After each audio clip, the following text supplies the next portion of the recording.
Did you notice that this show doesn't have any commercials? I'm not selling you diapers or vitamins or smoothies or gasoline. That's because I don't want corporate sponsors telling us what to investigate and what to say. Instead, you're our sponsors. This is a production by our nonprofit, the Informed Consent Action Network.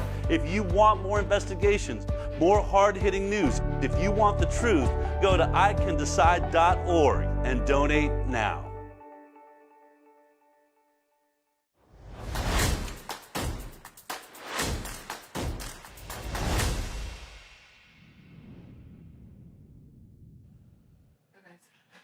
Bum, bum, bum. Atlas. Bum, bum, bum, bum, bum, bum. Good morning, good afternoon, good evening, wherever you are out there in the world. It's time to step out onto the high wire. Well, what does all this have to do with Atlas? Well, you know, when I watch the comments in the show, a lot of times I'll see it written in the comments, oh, from your lips to God's ears, Del. Well, this week, perhaps the next best thing. It went from our lips to President Trump's ears.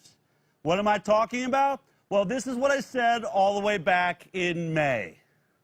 Contact tracing, although an important part of the overall preparation for potential future outbreaks, is not critical right now and is not as valuable after a disease is already widespread, infecting tens of millions of people. It is unrealistic to expect that complete contact tracing will need to be feasible before reopening, where you have 30% of New York already infected at the moment, or 5% in other states, or 10% when you have a sizable portion of the population already infected. They have been exposing almost everyone else. There's an alternative to contact tracing, and that is to say, we identify people at higher risk and we carefully protect them from exposure to the virus. And people at low risk, we actually expect the virus to circulate. So contact tracing in that group almost defeats the purpose. Treating COVID-19 at all costs is severely restricting other medical care and instilling fear in the public, creating a massive health disaster. Does anyone else out there wish you could vote on like who's going to run this country? Since clearly presidents aren't and prime ministers aren't around the world, now it's doctors, then we should be allowed to vote, right? I want to vote out Fauci and Birx and maybe vote in Atlas, Katz, Ioannidis, and Mr. Roy, all of these people, brilliant scientists that have established medical schools in this country. I'd like them making the decision in this country, wouldn't you? Well, that's what I said all the way back on May 14th. As you know, here on the High Wire, we have been showing you that really the majority of scientists, virologists, doctors around the world disagree with the draconian measures of lockdowns, masks. They disagree that waiting for a vaccine is the way to go. Many of them talking about herd immunity. Well, finally, it's now in the middle of August. We are seeing some moves in the White House. And one of those guys that I was talking about, that's right, you got it, Dr. Scott Atlas was announced by Donald Trump as a part of the new task force to lead us forward. Take a look at this. We have a man with us who's a great expert from Stanford. He's working with us. He's consulting with us. Maybe Scott Atlas, Dr. Scott Atlas, could say just a couple of words. Okay, thank you, Mr. President. It's a great honor to be asked to help out in any way I can, and the event I thought was terrific. I want to thank everyone for participating, and sort of to reiterate the bottom line on this, as the President and Vice President and Secretary DeVos have said, which is we know that the risk of the disease is extremely low for children, even less than that of seasonal flu. We know that the harms of locking out the children from school are enormous. And we also know, as we all would agree, that educating America's children is right at the top of the list for our nation's priorities. So I thank the President and everyone here for acknowledging these truths and to get kids back to school safely. Thank you. Do not tell me we are not having an effect in this world, folks. You're doing it. It's happening. We're celebrating going back to school this week, and what better way to celebrate it than to show that we actually have someone now in the White House that cares about getting our kids back to school in a natural and healthy way. Well, of course, mainstream media that is run and owned by pharmaceutical industry have been really going crazy. Check out some of these headlines. Trump adds coronavirus advisor who echoes his unscientific claims. Who is Dr. Scott Atlas, Trump's new COVID health advisor, seen as counter to Fauci and Birx? Meet Trump's new coronavirus advisor, Dr. Scott Atlas, a Stanford physician who frequently criticized lockdown measures and believes in the full opening of schools. That's right. Trump gives the floor to his new anti-lockdown medical advisor, Dr. Scott Atlas, who says coronavirus is less risky than flu for kids. Oh, my God, the nerve of him. It's an amazing moment. We have a true doctor that is from Stanford University, is now in the White House, that aligns with all of the great doctors and scientists. Look at his resume. Robert Wesson, Senior Fellow at Stanford University's Hoover Institution, former faculty, University of Pennsylvania, former faculty, Mount Sinai Medical Center in New York, former faculty, University of California at San Francisco, a BS in biology, University of Illinois in Urbana-Champaign, and MD from the University of Chicago. Dr. Scott Atlas had a few great quotes in the Daily Mail article. This is what they were angry about him saying. Trump gives the floor to his new anti-lockdown medical advisor. Well, we know that the risk of the disease is extremely low for children, even less that of seasonal flu. Atlas told an audience at an event that had more than 25 American flags. That has been falsely portrayed as a problem requiring mass isolation. In fact, infected people without severe illness are the immediately available vehicle for establishing widespread immunity by transmitting the virus to others in the low-risk group. Who then generate antibodies, they block the network of pathways toward the most vulnerable people, ultimately ending the threat. Atlas continued, extending whole population isolation would directly prevent that widespread immunity from developing. He goes on to say what I would call the high wire protocol. That's right, he is recommending what we've been recommending on the high wire since the beginning. Let's protect those that are truly at risk, over the age of 65, other comorbidities like heart disease or COPD, diabetes, perhaps even obesity. Let's look at those that have severe autoimmune issues. Let's protect them. Let's lock them down. Let's keep them in masks. Let's make sure that they're safe while we send our children back to school, while the healthy get back to work, so that we can reach, and yes, the words are now being said in the capital of the United States of America, natural herd immunity. Can you say hashtag winning? Man, am I pumped today. All right, well, we've got an amazing show. Of course, we're getting into getting back to school. We're going to be talking to Jeffrey Barkey, who's an MD that's been very outspoken about how to treat children, how we should be opening up. We've got Deirdre Imers, president and founder of Imus Environmental Health Center, to talk about how to get our kids back to school in a healthy and safe way. And of course, for those of you questioning whether I should homeschool or distance learn, David Rodriguez, homeschooling and unschooling expert. And then we have an absolutely nuclear call to action with President Committee to Bridge the Gap, Dan Hirsch. That's going to blow your mind. But first, it's time for the Jackson Report.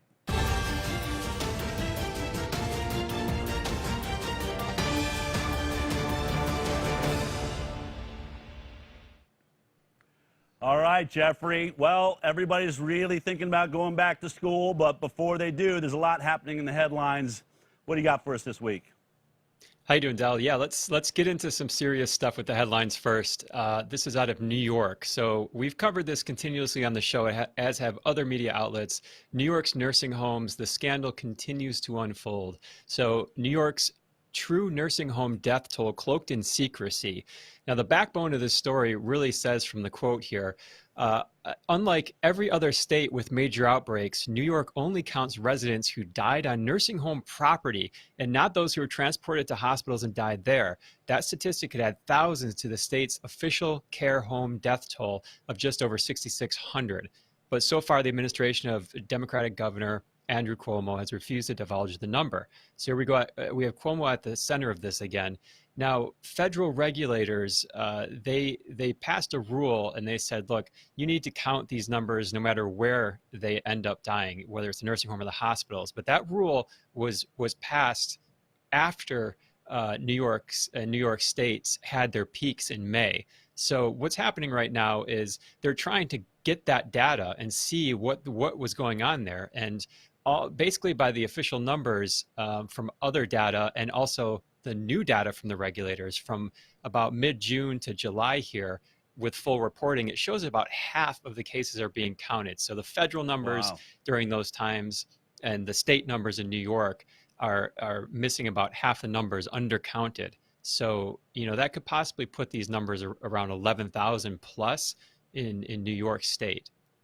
Wow, it's amazing, especially when we know that, you know, Anthony Fauci has been out there saying that New York was the model. New York did it right. I even have a friend back home that works as a doctor that was quoting recently how great New York did. And you have to ask yourself, really? Really? I mean, how many people do we get killed? Forcing infected people into the nursing homes was probably the greatest mistake in this government's history. And now Cuomo's obviously pushing back, not allowing the data to be collected or counted the correct way. I thought we were trying to get to the bottom of this. I thought we're trying to learn. Is that the entire idea of when you're going through a pandemic, should something like this happen before? It's really crazy that you would mask where the deaths actually occurred, where the infections occurred. I don't think that Cuomo is going to be able to hide this. I think there's way too many people. I know there's, you know, private lawsuits and things like that. Of course, he's trying to hide it. But I think the days are numbered on this story. Yeah, and what he says is he is rejecting an independent investigation, saying that it would be, quote, too political. New York's Health Commissioner Howard Zucker is not giving a timeline for when this data will be released. He's saying he wants to make sure it's accurate. And, you know, we were talking about this before the show. I liken this, as I was reading this, like a war analogy. You know, if our kids or our elderly were sent off to war and, you know, it's if they died on the battlefield or if they died from wounds on the battlefield in the hospital, they would still be a casualty of that war. So there shouldn't be a big discrepancy here. And this is just an ongoing story we're keeping an eye on. Great point. Now, let's move to Russia. Okay. If you haven't heard, Russia has a vaccine. Game's over. Wow, So, you know, I was seeing this headline, you know, that was quite shocking. There's not a whole lot of science behind it. Here's the time. Russia registers coronavirus vaccine despite international skepticism. Putin's daughter inoculated. You know what's crazy about this is it immediately brings up that thought. It's like the old space race, right? Like, you know, trying to get Sputnik and then America's competing. And you really got to wonder, is this really happening? Do they really have a vaccine, or are they faking that they have a vaccine? well, to that point, hold on. It is called Sputnik 5. This is actually what they are calling this, is Sputnik 5. So they are actually referring to it just like the space race. You got to imagine that that's going to trigger all sorts of like conspiracy theories of, you know, whether or not this thing actually exists. I mean, I can imagine, you know, we're going to see the symbol change, right, from the Sputnik symbol into some sort of vaccine symbol. And then what are they going to do? Hire, you know, Roman Polanski or something to shoot the, you know, the actual vaccine landing? I mean, people are going to go crazy over this. So you know it's true. Yeah. Yeah, well, they already did. The West bit hard on this headline. So Putin came out and he said, we have a vaccine. We're the first to register the vaccine. It's passed all the necessary tests. Now, what he was saying is they're the first to register. It would be basically like saying a company in the United States registered with the FDA. So they were registering with their state regulators. He wasn't saying it's ready to go. His daughter was actually part of those trials, but they're still announcing phase 3. That's still going on right now. They just announced it started. But what's interesting they're about where is, we are. They're about where the UK is, where England is on the vaccine unicorn we've been talking about. So, but it sure didn't sound like that at first, did it? It was like, oh my God, they're ready to inoculate all of Russia. Crazy. Yeah, absolutely. And Putin did say when this thing becomes available, frontline medical workers and teachers will be the first to take it. And I saw some reporting today from RT. They said that in January is when they plan to roll it out for the public, but they did claim it would be mandatory. So we'll see if that's the case. You know, it's funny, you know, he's saying frontline workers are going to get it first and teachers, which I think is exactly what we're saying here, which triggered, as we talked about last week, 400 of the top frontline workers, especially virologists, people like Dr. Peter Hotez and Paul Offit, who have made vaccines, signed that letter saying, whoa, whoa, whoa, whoa, whoa, whoa, whoa, slow it down. The front line doesn't need it that fast. You better get it through safety studies. I wonder if we're going to see that kind of pushback, or if it's even going to be allowed from the frontline medical professionals in Russia. But I'm telling you, any version of this vaccine, no matter where it's being created, is scaring the heck out of the front line now that they're being considered to be the first actual real-life guinea pigs out in the field. Super interesting how this is all, it's so reflective of the past, right, that somehow the strength of a nation or the superpowers are battling to see who can get this vaccine first. People die when there's races like that going on. Just wonder how this is all going to play out. A lot of people suddenly concerned about complete vaccine safety and turning over every nook and cranny. So yeah, absolutely. We'll keep an eye on this. Great benefit. What else? Yeah. So what we're gonna go to now is, let's look at some numbers. We're gonna crunch some numbers, and we're looking at a new study that came out. This was from the American Academy of Pediatrics, and this was the headline: 97,000 kids. Children reportedly test positive for coronavirus in 2 weeks as schools gear up for instructions. So this was out of AAP and the Children's Hospital Association got together on this study. And right. I just pulled some screenshots from this study just to give people an idea what's going on. So in the study, the definition they use of a child, and that's in quotations, age range is 0 to 14, 0 to 17, 0 to 18, 19, 20, and 24, and so on. So they're saying up to 24 years old is a child. This is how they define those. So they're pulling from that data pool. And another interesting point was 20 of those states that they were reporting from reported 0 child deaths. So that's just a piece of this information. And now this was a report by AAP, Children's Hospital Network. Now, what I did was I went over to the CDC and looked at some of their numbers. So I first took the CDC's provisional deaths. Now, this is the deaths as reported to the National Center of Health Statistics. Okay. This was from February 1st to August 8th, and this is the most recent update. Now, I said, children, okay, age ranges in my idea for a child is about 5 to 14. So right. I pulled this graph of about 5 to 14-year-olds. And what this says here in the highlight, it says 23 COVID deaths in that age range and 51 flu deaths. Now that's since February 1st to August 8th. So more than twice the number of children died this year of influenza than of COVID in that age range.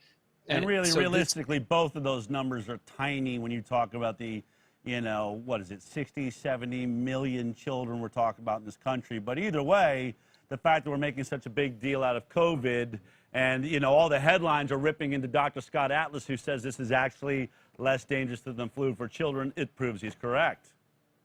100%, 100%. And then, well, the other thing I did was I went to the morbidity and mortality, the CDC report, and this is lab confirmed numbers. These are hospitalized children with laboratory confirmed COVID-19. These are 18 and under kids, quote unquote kids. So this is people reporting, hospitals reporting the COVID net. It includes 250 hospitals in 14 states, and this is what they found. Since March 1st, 2020, COVID net has identified 576 pediatric associated hospitalizations. 42% of the children in the analysis had one or more underlying conditions. 12 of the 207, they used 207 because those are the ones with full medical records, required invasive mechanical ventilation, and one patient died during the hospitalization. That's according to the CDC. And those are the numbers that we have there. So this is more of a reality check. I wanted to add that just to give some balance to the 97,000 kids testing positive. And it just feels like there's such an effort by the media to scare people about their children, you know, going back to school. You know, say, you know, first it was, you know, they're going to get Kawasaki's disease, which just kind of disappeared off the horizon, and oh, they're incredibly infectious. Oh wait, maybe they're not, and they're all over the board, and you know, we don't really know. I mean, clearly, as we've seen all along the way, the media, and helped by, you know, agenda-driven doctors like Fauci and Birx, and you know, thank God we've got this new voice of sanity that's really representing science from around the world. But they've been trying to scare everybody. And, you know, I keep thinking, even with these numbers, right? We just saw, I think there was a headline that there was like a miscount of 200,000 tests that were done up in North Carolina. We see Florida backing off their numbers. We just keep seeing this reconfiguring of numbers. I remember Deborah Burke saying, you know, really, there's about a 50% chance you're going to get an inaccurate, false positive with the PCR test. So with all of this, you got to ask yourself, are these 97,000 even real? I mean, under the circumstances, since all of these, you know, tests are failing, they don't seem to work right, the counting is off, but even so, let's look at those infection rates and see that we have such a tiny death rate. And of course, here on the high wire, all we care about is how far are we away from herd immunity, which is what children usually establish for us. But they're still freaking people out, aren't they? I mean, whether you get 1 or 2 cases and, you know, we're shutting down cities. Yeah, they sure are. And everything you just said, let's layer on top of that what Dr. Scott Jensen said when he came out and said that they were putting on the death certificates COVID-associated mortality. So you can layer that on top. Are these numbers pure COVID? Are they tested? Or is it someone that tested and then died at a later date? It's a jumbled mess, and I really don't know how we're going to ever get through this to get some real counts. Wasn't there, and then in Georgia, there's a whole hubbub now. They're quarantining a bunch of kids. Did you look into that? Yeah, I did. So Georgia, there's now over 1,000 kids have been told to quarantine. This is out of Georgia's Cherokee County School District. So basically what happens, I looked into the numbers. If someone tests positive, all those in what's called close contact need to quarantine for 14 days. So I went into the school districts and looked at the numbers, and there's a letter, but what happens is the numbers, if one kid in your class or one teacher in the class tests positive, the entire class is quarantined for 14 days. So anywhere from 1 to 50 people per positive test case from the numbers that I looked at. And what parents do is everyone gets a letter, as was shown on screen, and it says your child has been in close contact with someone that tested positive, and therefore you must quarantine for 14 days. So, you know, with policies like this, it seems like only a matter of time until these headlines will be all over the place. If one person gets it, you know, they define close contact as someone in contact with this person, so they can make that ring or that loop as big as they want. And, you know, obviously parents have that decision at that point, what they want to do with their kids. I mean, it's absolutely crazy. I try to imagine what it would be like if I was a kid back when I was in school. Everybody got the cold, right? I mean, this is essentially what's happening. This is a widespread cold. It's really problematic for 0.26% that die around the world, but we know it's not really problematic at all for children. Can you imagine if we had been quarantining all these years every time someone had a cold in school? You would never be in school. You would never be back to school. And to think we've been letting kids walk to the school that are HIV positive or have all sorts of, in fact, we passed laws to make sure that we didn't act too crazy around people that had, you know, life-threatening illnesses like that were in school. And now what is really, and you can honestly say this for children, less than the flu, much more like the common cold, we are shutting down entire schools. It's a world run by hypochondriacs. And to think that we're going to have to eliminate the common cold from the world we live in order to get back to work or go back to school. These are all the things we're going to be addressing today. Jeffrey, thank you for that great reporting. Absolutely shocking. Thank you, Del. Thank you so much. Well, these are the headlines, right? And these are the discussions that all of you are happening. Now, most of you that watch the High Wire are probably thinking to yourself, I don't want to put my kid into the middle of this where they're being rushed out of school or forced to wear masks or have, plastic, shields up because some teachers freaked out or a principal or a school or a governor. I mean, what are we sending our kids in the middle of? For others, we're hearing that 4 out of 5 people want to homeschool this year. I think a lot of those are probably people like our family that I'm not putting my kids in a mask. I'm not going to keep them from touching each other and telling them that's not allowed, no ring around the posy this year. But, for all of us, we're grappling with this issue. And so in order to try and get a better sense of that, we sent our own Aaliyah Matheson out into the streets to get some comments and see where parents are at as this school year comes crushing in upon us. Take a look at this. Hey guys, Mom on the Street here, and I'm so curious. What are the questions and feelings people are having about sending their kids back to school? How many kids do you have? I have 4 kids, 4 boys. I have 4 kids. I have 5 children. I have a 7-year-old, a 5-year-old, and a 1-year-old. With schools opening back up, are you planning on sending them back to school? We are. You know, I sat down with each of my kids individually and said, look, it's not going to be like, you know, normal school. And they all still chose, every single one of them, I want to go back. They really want to go back. They're like, we'll wear masks all day, you tell us, we want to go. Yeah, they're going to do the mask and the whole shebang. We're actually still deciding on that. We're leaning towards sending him. We're considering homeschooling as well. What are your thoughts about homeschooling? Has it ever crossed your mind? No, and it won't. It takes a special kind of mom to do that. No. My daughter, she really wants to get back and see her friends. You know, she misses them, but my boys, not so much. They want to 100% homeschool. Like, they're like, if I could wake up in the morning and like not have to get dressed, all they want to do is play basketball. They decided to do 4 weeks of distant learning first. So our first 9 weeks will be at home. Like, their school district is really still trying to piece everything together. I don't think they really have everything 100% figured out. And that's why I'm still like a little bit on the fence and uneasy about them going back into school. Because my twins are going into kindergarten, I'm really concerned for them, their attention span, watching a computer screen.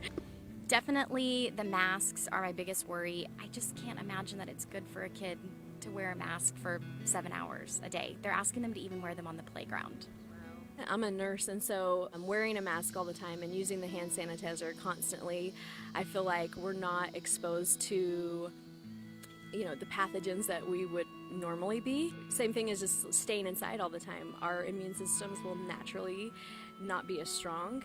You know, we're going into fall, which is flu season, so those are real concerns for me. I think facial expression is really important to teacher-student bonding, as well as children interacting with one another. You know, we are pack creatures, and we need other people.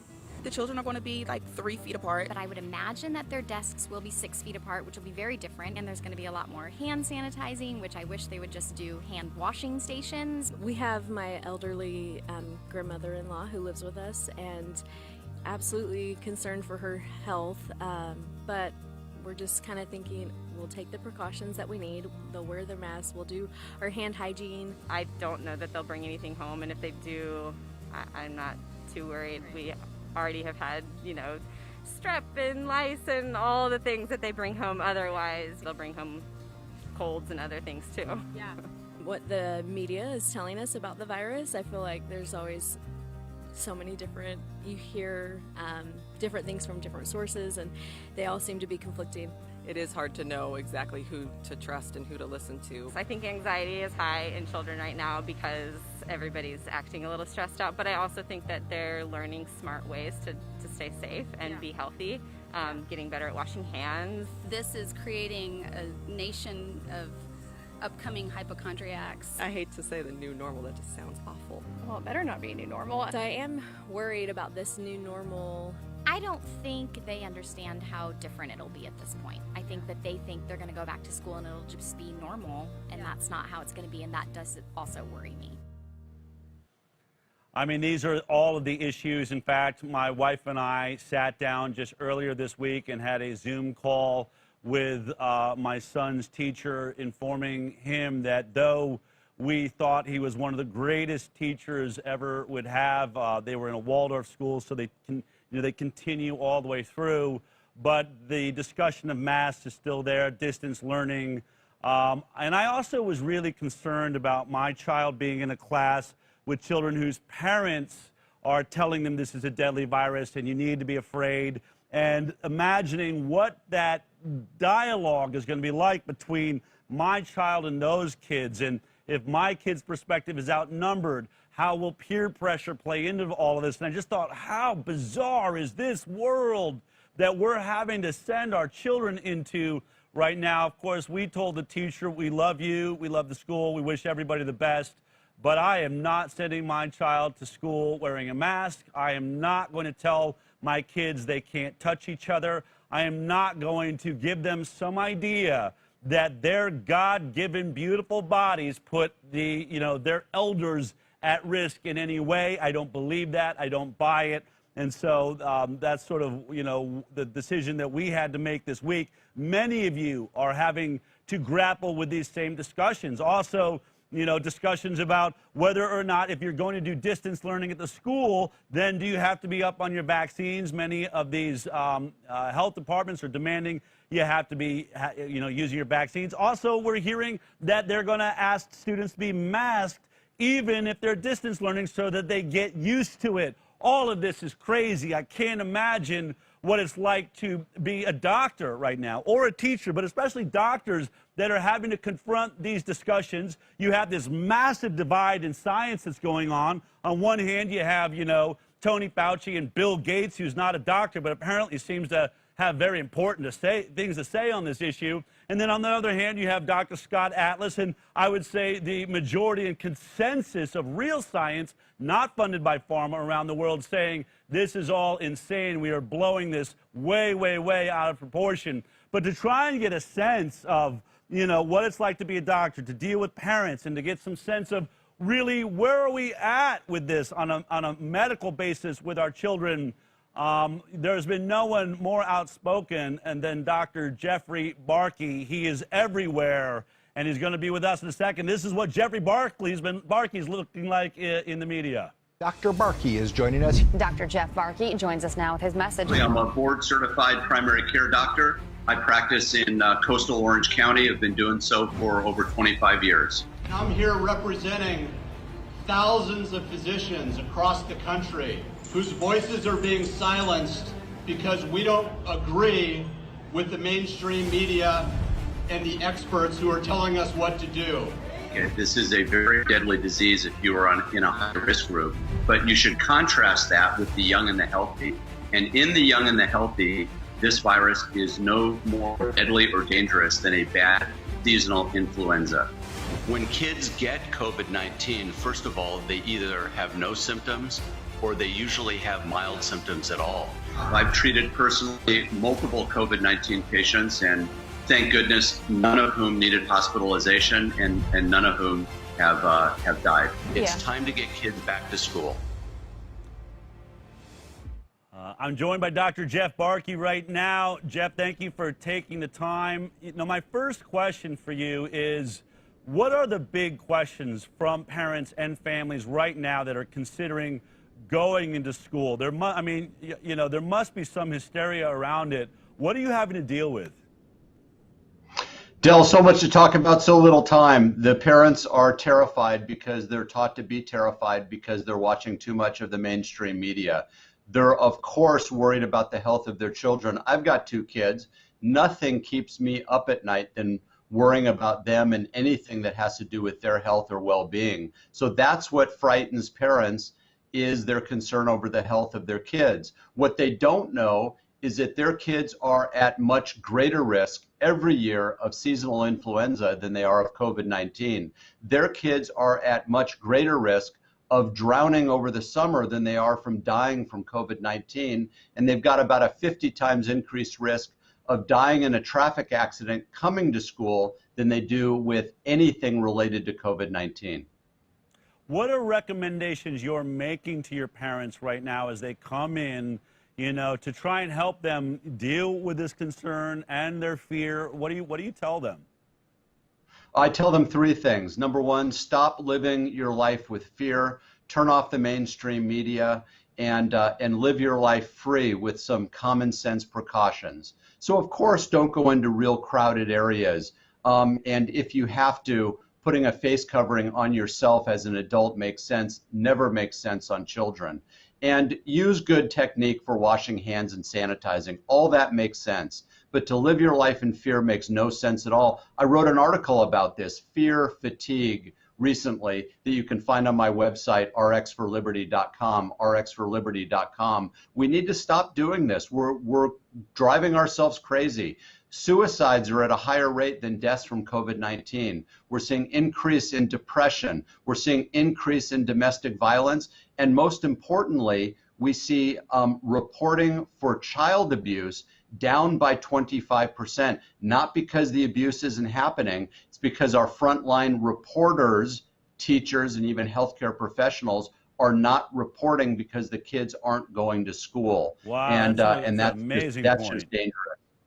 Absolutely. So, as we sit here and have this conversation, I know there are people that are watching.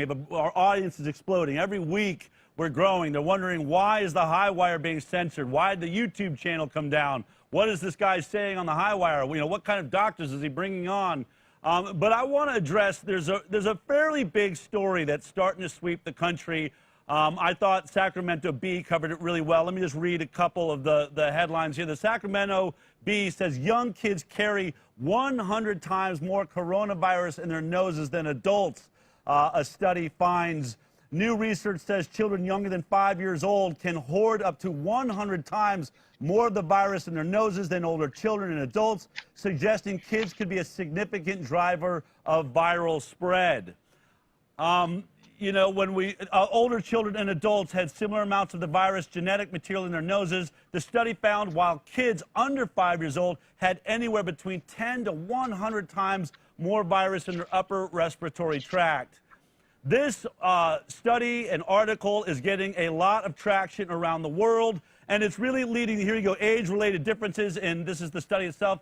Nasopharyngeal severe acute respiratory syndrome coronavirus 2 SARS-CoV-2 levels in patients with mild to moderate coronavirus disease 2019. Now, the thing with this study and this article is it's really bringing up a bigger debate. They say, well, fine, Dr. Scott Atlas can say the children may have very little effect and they could go back to school, but what about the teachers? The teachers are in grave danger because science is showing us these kids are actually super spreaders, is this term we're now hearing.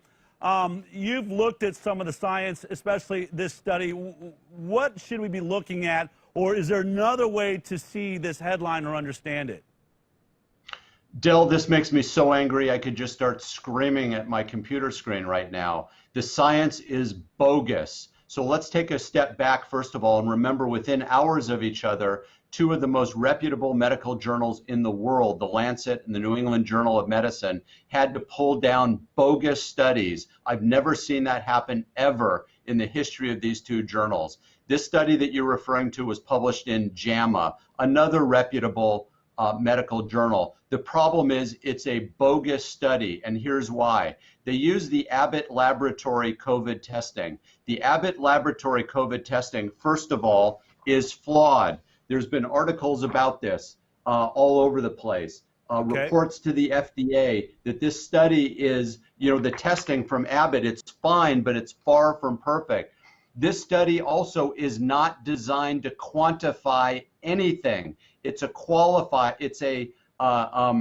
do you call it? It's a test that says yes. It's a test that says yes or no, not how much. So what they did is they took a yes or no COVID test and they extrapolated to the amount of virus that these kids were carrying. You can't do that with this test, and that's exactly what they did. And of course, headlines all over CNN and MSNBC and all the other crazy left-wing media only capture the headlines without telling the backstory. If you read that JAMA article and the comments after, and I'm going to read this for you, analysis relies on not just a small sample, but also on primarily obtained from hospital settings. Please include additional data to quantify the actual population. The author of this journal responds to hundreds of negative comments criticizing this article. Here's what he responds. This is William Muller, MD, PhD. While it is correct that the clinical application of the assay is for qualitative detection of SARS-CoV, the cycle threshold data reported in this study were gathered for research purposes, meaning this isn't even valid data. They were making stuff up, making some assumptions to come to some conclusion, published in a journal carried by all the mainstream media to scare the crap out of people when it's not valid studies. There are valid studies, extensive study done in Germany, over 2,000 kids and teachers that showed very little evidence that kids get this illness. When they do, they have mild or no symptoms, and almost no evidence that these kids are passing it on to adult teachers. This is garbage media, and this is garbage science, and we need to stop scaring people. It is low risk for kids to go back into school relative to COVID. It is higher risk for kids to go into school based on influenza and a whole host of other things that we put up with on a regular basis. It's making my blood pressure go high. It's ridiculous that you and I are being banned on social media and elsewhere because we're telling people the truth. Enough is enough. This has to stop. What about masks? There's a lot of these schools are saying if we open up the school, you're going to have to mask your children. You're going to have to send them into the school with masks on. Is there science behind this? I mean, what are we dealing with? You know, I put on a mask. I can feel the air moving in and out around my nose and the sides of my face, especially if I'm wearing the surgical mask. But, you know, I put on an N95 mask the other day to go to a Home Depot, and I swear to God I am gasping for air in that thing. I mean it. When they tell me this is having no effect, I am huffing. I mean, when I get it off, I literally am trying to catch my breath. I'm not making it up. I'm not running through the store. So what does this mean for our kids? What is your opinion on schools deciding whether to mask our children or not? Del, I apologize for my heated passion. I was channeling you there for a moment, but this just really pisses me off that we're seeing garbage science being presented as mainstream media fear tactics. There is science. It's not my opinion about masks. There's science about masks, and it shows that there's almost no effect from the standpoint of masking the population at inhibiting the spread of the virus. Listen, masks are not a hill I'm going to die on. If somebody wants to wear a mask, right, by all means wear a mask, but we should never require a child to wear a mask. Not only is it ineffective, but it could actually be harmful. It increases learning disorders. It increases anxiety. It reduces the ability for that child to bond with their adult teacher, which is critical in the learning and social development standpoint. And not to mention that, can you imagine a kindergartner, first or second grader actually wearing a mask properly? That mask is going to be a slingshot, and kids love to share stuff, including their food, and I'm sure the kid with the coolest mask will want to share it with their friends, rendering that mask completely useless. I think it's a form of child abuse to require the face coverings on a small child in a school setting. It's not appropriate. If I had young kids, I don't now, but if I did, I would never send them to a school that required face coverings, especially on the early grades. I mean, you're in California, right? You said you have schools. How are you going to deal with this? Well, you know, I'm the co-founder and board chair of a new free public charter school in Orange, California called Orange County Classical Academy. We were all set to open, as a matter of fact, this week, but our imperial governor had other plans. So he mandated that we could not open, that we have to open distance learning, and created this waiver program, which is just ridiculous. So we have to follow King Governor's orders, or we won't get our funding. So of course we'll comply with the orders, but I'm organizing a rally of folks in front of the UTLA building on August 19th. Come join us 5 to 7 at night. You can find information on my social media platforms. It's enough. Parents have to stand up and say, we're not going to take it anymore, and we're sick and tired of you messing with our kids. Our kids should be in school where they deserve to be. We need to put them there. There's a greater harm of keeping our kids home than it is sending them to school. I'm sick and tired of this, and I'm angry. You know, you've been very outspoken. You were one of the early doctors, more and more lining up, including, you know, the great event, the America's Frontline Doctors Summit in front of the Supreme Court that you took part in. You've been leading the way, but how about this new shift in Washington? We now see one of your compatriots, a doctor that has been very outspoken, speaking many of the same truths that are being shared by great doctors and scientists around the world. Is there a ray of hope here that we've got Dr. Scott Atlas in the White House now, starting to bring, I think, some reality and oxygen to this discussion on how we move forward as a nation? Well, it's about damn time that we have a normal speaking, reasonable doctor that's part of the team. And I thank God for Scott Atlas. You know, if you just looked at his credentials that you had up a minute ago, this is a highly respected, credentialed physician, as are the America's Frontline Doctors. And so they can beat us up, and they do. Now they'll have to start beating up Scott Atlas, and I'm glad he's getting some media play because he has a common sense approach. He's been saying what we've all been saying. Enough already. Make hydroxychloroquine over the counter. The stuff works and it's cheap. Come on with the masking. Look what they're doing in Sweden. The Swedish health minister said, heck no, I'm not going to mask our society. It is the least effective way to try to prevent the spread of COVID. So we just ain't going to do it. And let's open up the schools already. Come on, enough of this garbage, fear-mongering, media hysteria. We've had enough. Yes, protect the most vulnerable. Absolutely, it's a deadly virus if you're in a high-risk group. But for the young and the healthy, it's no more deadly than seasonal influenza. So stop scaring the public unnecessarily. Amen, Dr. Barkey. Those are all, great points. And I think now that we see Dr. Scott Atlas in the White House that will be standing and speaking before mainstream media, I think we're going to see more scientists and doctors like you feeling confident to step up and say this is now becoming, we're talking about the world leader here, the United States of America. Let's lead our way into what appears to be herd immunity right around the corner. Let's set up a safe way to do it for these larger nations and continents.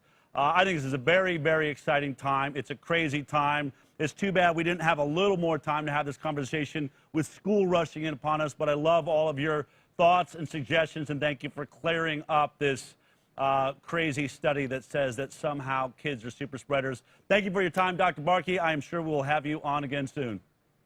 Thanks for having me, Del. Thanks for raising my blood pressure today. I appreciate it.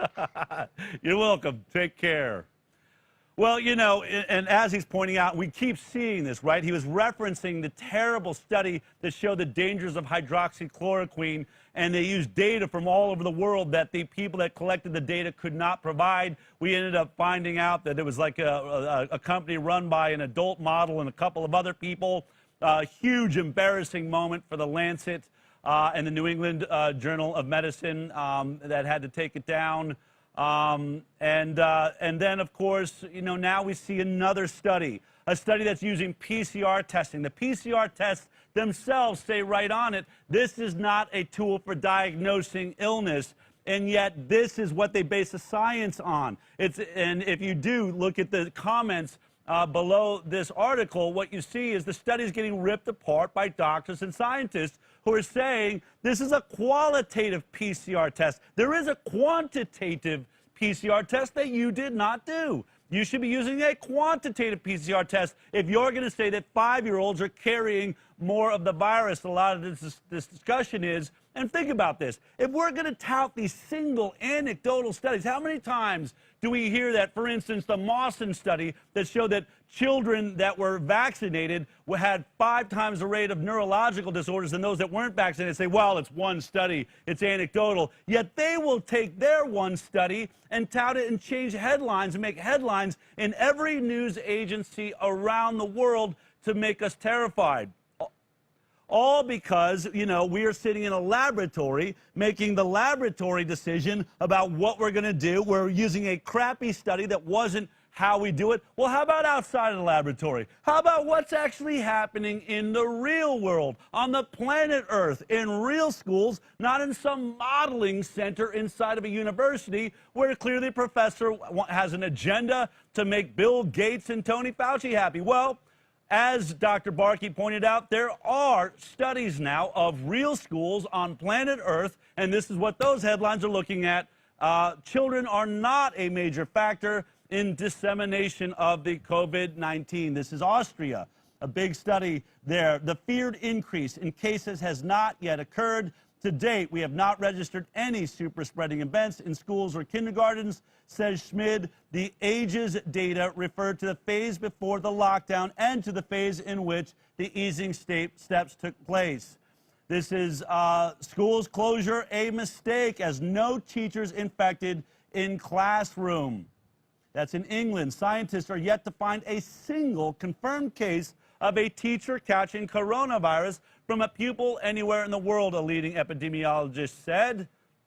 Professor Woolhouse, a member of the UK government's scientific advisory group, SAGE, said that in hindsight, closing schools in March was probably a mistake. But the limited role children play in spreading the virus only became clear further along the infection curve. Great. Then why are we having this discussion now? COVID-19 in school children, a comparison between Finland and Sweden. Conclusions: closing of schools had no measurable effect on the number of cases of COVID-19 among children.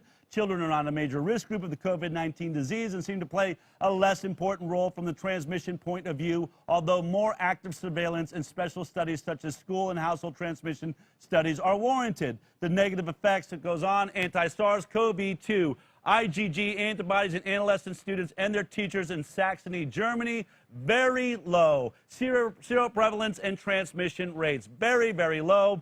Was school closure effective in mitigating coronavirus disease? 2019 time series analysis using Bayesian, what I've got that last word. School closure carried out in Japan did not show any mitigating effects on the transmission of novel coronavirus infection.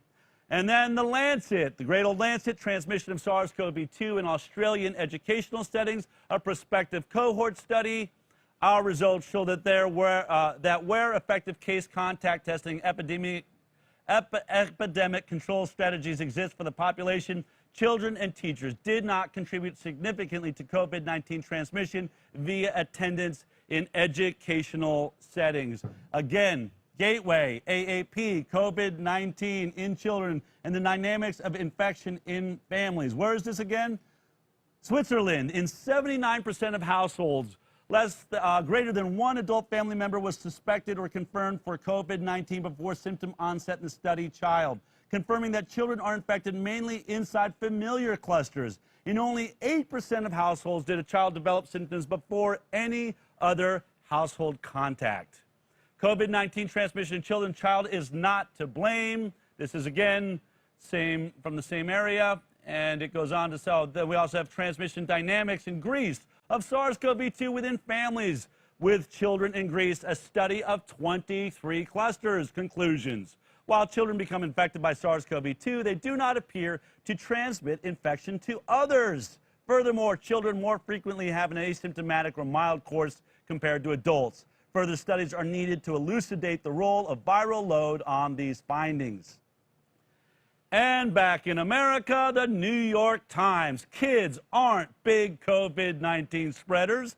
Really?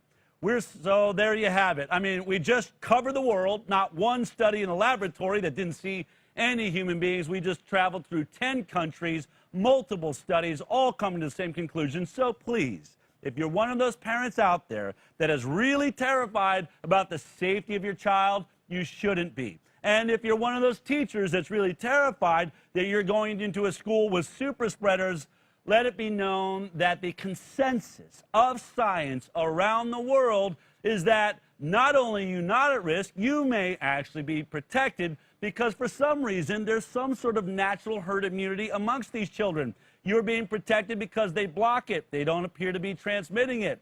Super, super interesting information when we look at real-life scenarios in real-life schools. How tired are you of all of these models? I mean, whether it was the imperial model in the UK that said that 500,000 people were going to die in the UK and 2 million people in America, it wasn't true. When we have to go to the real data to start getting the answers, we now know that COVID-19 has a 0.26% death rate amongst those who are really already acutely ill. So, now that we've cleared that up for everybody that was questioning it, your kids are safe in school, at least when it comes to the virus. Teachers should be safe, at least when it comes to the virus. Now, I'm not saying if you're a teacher, you're over the age of 65, and you really are on that severely endangered, group of people who either have COPD or heart disease or perhaps obesity and diabetes, I would recommend that you take the semester off. Why don't we go ahead and let these kids get out, let those that are healthy like me and my family and those that want to get back to work, let us get out and develop some herd immunity, which is what I think they're really going to start working at inside the White House. And then maybe in the next semester, let's go ahead and introduce you back to a society where you are no longer at risk. It's the only way we're going to get there. The vaccine won't be here in time. Well, there's other health problems, though. There's other health concerns. It's not just whether the virus is a problem. What about the chemicals being used? How about all the antibacterial soaps? Well, this is one of the big things that Deirdre Imris has been investigating and working on with schools and hospitals for a very long time. Here's just a flashback at her incredible work. The one and only Deirdre Imris. Deirdre Imris is joining us now. Green advocate Deirdre Imris. I'm Deirdre Imris. She's been called the Queen of Green. Deirdre Imris, president and founder of the Deirdre Imris Environmental Health Center at Hackensack University Medical Center. I've been working with children with cancer now for 12 years. My husband and I founded the Imris Ranch for Kids with Cancer, and that came out of my work here at Hackensack. Deirdre leads the charge in going green. Meet Deirdre Imris. You may recognize her last name, but she's the force behind removing all the toxic cleaners from the hospital. Our hospitals, places of healing, are their physical environment, places that they can heal. And I quickly found out that no, they weren't. We developed Greening the Cleaning, a line of green cleaning agents that the hospital used in the maintenance of its massive facility. The mission is to identify, control, and ultimately prevent environmental toxins or hazards that affect our children's health. Like everything, cleaning products or any products used in your home, with your child, you want to do things safely. This truly is the sickest generation because of our modern society, really, the way we live and the toxins from everything from our food, our air, our soil, the way we grow food, and a lot in everyday products that we buy and bring into our home. A lot of these things are linked to this whole generation now with lower IQs, learning impairments, the spectrum with Asperger's and autism. Everyone knows somebody who has asthma now. Everyone knows a child that has a learning disability because of this epidemic. And obesity, 1 out of 6 children. I mean, well, you were getting on me last night for when making is someone fun about really going to do bullshit. something here? I believe we should already all be participating at some level in helping in some way a child. And it could just be one child. If that's all you ever help, that's good enough. Well, it's my honor to have you here. We are now in Texas, in your home state. So we made it. We're here. Yes. It's great to see you again. This is, this idea of going back to school is something that you've been acutely aware of, but it's now more extreme and more tense than ever before. When you think about this issue now, kids going back to school, what are the things that, you've really been processing, having spent so much time looking at our environment and how it affects our children? Well, and specifically because of this whole era of COVID, yeah, there's a lot of craziness. And like you just listen to that doctor even. I mean, Yeah. a lot of this, I hope parents really can filter through and get to the facts and the truth. But what I see is, bottom line, starting school, the parents have to know their kids. You have to know your kid. I know that might sound redundant, or of course I know my kid. No. Is your kid going to be all right going in a school like you were just explaining with your child? Right. You know your kid. I heard you. And Lee, Yeah. describe, you already have what you know is going to work for your child. And Right. also based on what the truth is and the facts, regardless of all this push and mandates for masks and, they're talking about the vaccine and everything. You have to know your kid. And if your kid is I'm not for the whole mask thing either. Frankly, I think that is abusive. They talk about, there's child abuse going unlooked because people aren't paying attention. Right. But if you look at, I'm the same way. If I put a mask on, I can't breathe. I'm not breathing as well. I'm an athlete. I work out every day. I'm conscious of my breathing. I know what it's like to breathe really well and then not have good breathing. Yeah. A child should not, for 8 hours, and then are they drinking water even all day? Has this become a whole thing where they think they're like in a little cage? Because psychologically, they put themselves in a cage by having a mask on. It's a whole psychological, disorder we're all going to have, especially our children. So I think that is, parents really need to decide, and they need to take charge. Don't let the states tell you what's better. Are parents really giving up their rights now?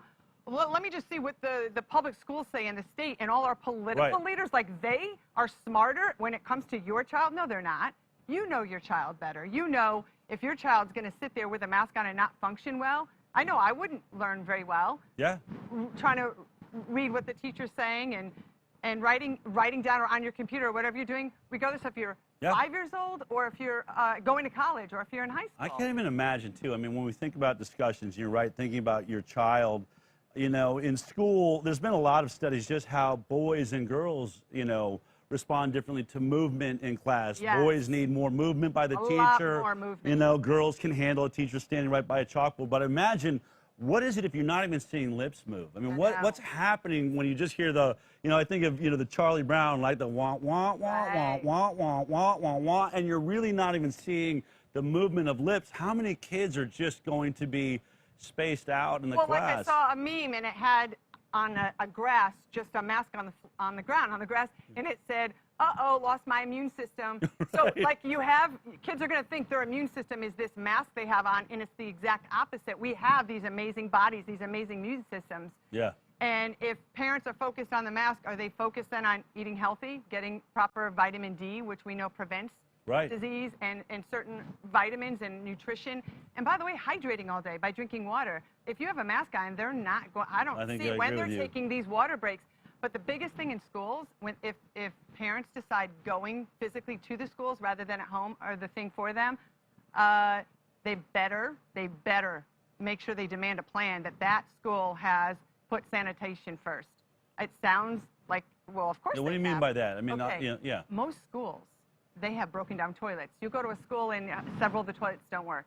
You'll go in, there'll be 5 sinks, right, or 10 sinks in a big bathroom in these public schools. 2 sinks might work. They're either dripping, they don't work, they leak. There's not proper soap dispensers, and then towels, paper towels.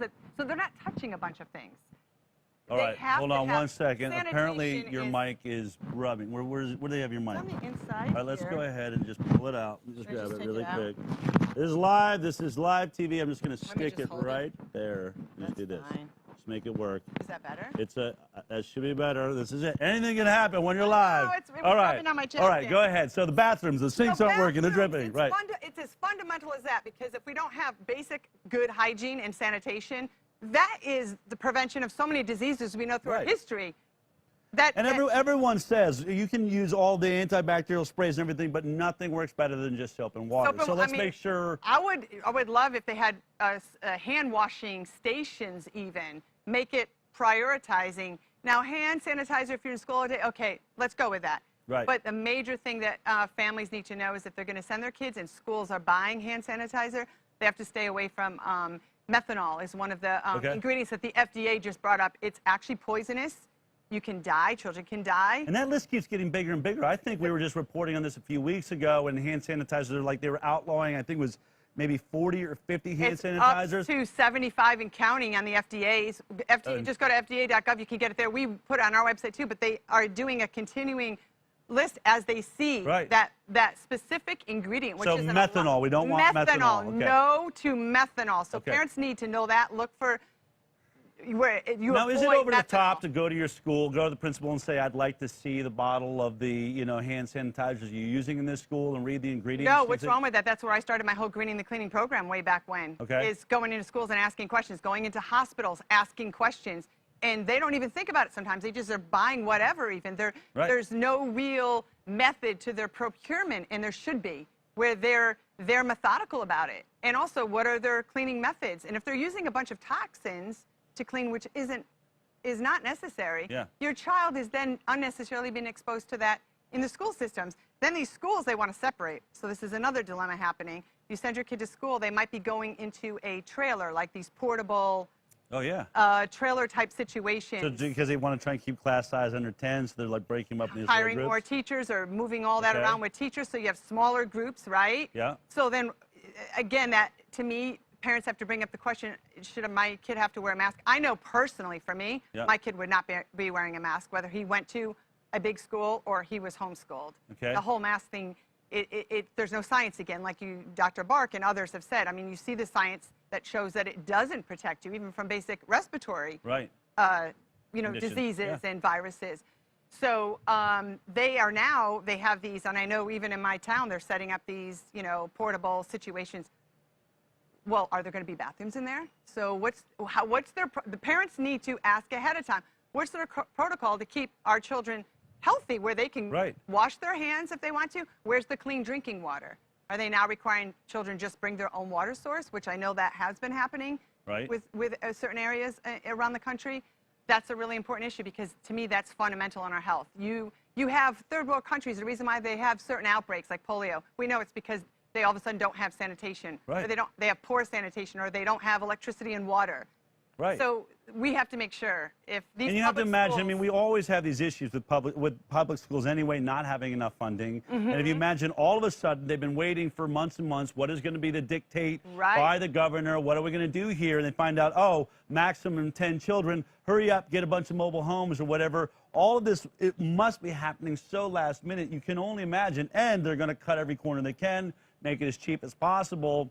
So those are really great points. And never even thought to ask, where is my kid? What can I see the classroom? What classroom are they in? Okay, where do they go to the bathroom when they have to go to the bathroom? Exactly. How are they getting there? It's really... They're also making it so difficult. And parents, if you're not part of a parent group or organization, get with people that are like-minded too.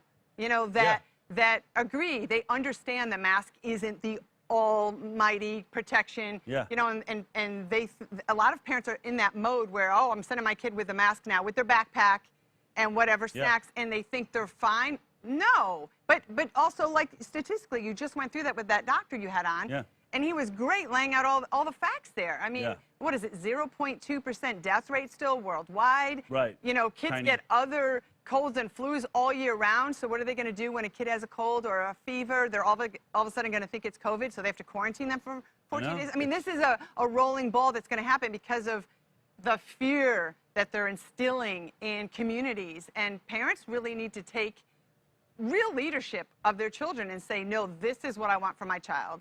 I understand this. My child's going to be fine, you know, and not be forced, because you see what they're doing. They're forcing all these medical, quote, medical things. Right. That's not even a medical thing. We're kind of getting used to just not questioning it, right? I'm just wearing my mask. I got nobody to talk to. I'm reading on the television's telling me, oh, now I got to wear a mask. Oh, now I got to lock in my house. So we've gotten used to not challenging that. But in this situation, putting our kids in somewhere, there's actually going to be a principal to talk to, right? There's going to be someone that can answer and should have to answer these questions. Right. Those are great points. Are there things that we might overlook because we're so hyper-focused on masks and what's happened with COVID-19 that we miss the usual, you know, toxic subjects, you know, and things that we're using, sending our kids to school? I think there's a real distraction. What do you normally say? If we weren't in the middle of COVID-19, what are the things that people have to be looking out for? Well, food is the main issue, food and then clean drinking water. So most parents now are taking full responsibility. Like, still, they're trying to decide in the public schools, where are all these children going to eat? They're no longer going to the cafeterias, right? Yeah. They said they're closing cafeterias. I mean, look at New York, for example, and they still haven't figured it out. New York City still hasn't figured out when they're, do they have a date yet, even when the kids are going to go back to school? How many kids? How are they going to do that? And who's providing the food that was provided before? Predominantly in public and private schools, but public schools, the food. So have parents really thought that out, where they have nutritious food for their children? And also, are they putting them, I heard a lot of it is these plastic dividers, right? So again, they're putting them in little cells. Yeah. Almost like punishing our children, right? And again, that's how it comes across in their mind, psychologically, emotionally. I'm in this little cell already. Right. And they basically, if we go on like this, how do they don't move out of that. They go, from first grade through college in these little, like, cells, isolated, but they're supposed to be part of a group learning at a school. You know, it's amazing the emotional how many, impact. I think people are underestimating that. I know someone close to me, they just said one of their daughters committed suicide, a 16-year-old daughter. I mean, I know someone that works with my sister, you know, a father. You know, you're seeing these statistics. Those statistics are what I think we all have to worry about as parents, the emotional, psychological toll. And then the toxins of physical environment. Again, we've gone through this with green schools, from cleaning products to, you know, what they paint the schools with. Because you do know they're going to go through with the bleach, and they're going to overdo it with the heavy toxins. And we already know the facts on that science. They impair children's learning. They're related to short attention spans, ADD, ADHD, you know, that fog, you know, the fog we get where you can't focus.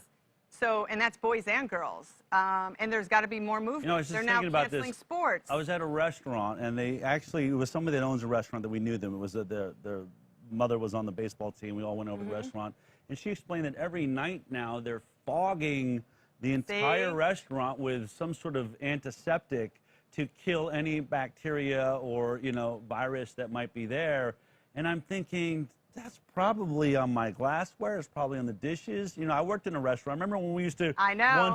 once every 2 weeks fog the place for roaches, and Right. literally you would just kind of like throw a little plastic around the glass, and I'm like, there is nothing about this. Like, first of all, fogging means it gets into the walls, right? It gets into every crack. So what is my draping some plastic over, you know, the glassware going to do?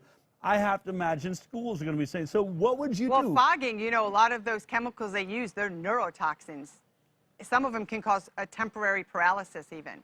Wow. That's how dangerous these fogging, they've banned them in many places for that reason. You know, fogging your home, fogging, hotels do it. You know, there have been cases around the world even where people get where they're paralyzed from going in and fogging. So that's very dangerous So too. you're a mom. Thinking of all these things, what do you do? Do you walk? How do you do it? Do you get a bunch of moms? What's the best way to approach the school in a way that's respectful? Let's say I'd like to know the whole cleaning protocol. I mean, who would you talk to? Like, starting with, okay, your child's grade, whoever those parents are in that grade. Yeah. Say it's fourth grade.